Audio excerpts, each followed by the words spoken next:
In thinking about how we address some of the vexed political and social controversies of our time around race, around gender, around sexuality, and other social identities,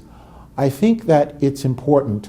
not to focus so much, as a recent issue of the New Republic magazine does, on the ways in which hate drives social conflict, but to look behind the hate, to see the role that fear plays.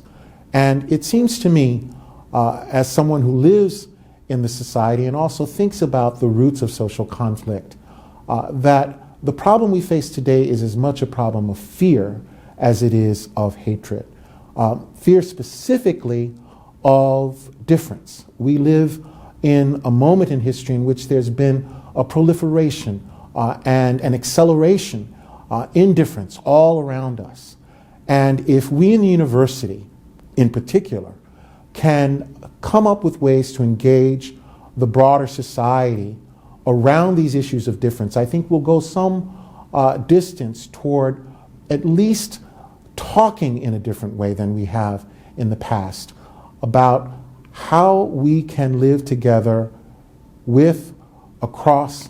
and in a productive and peaceful way with social difference.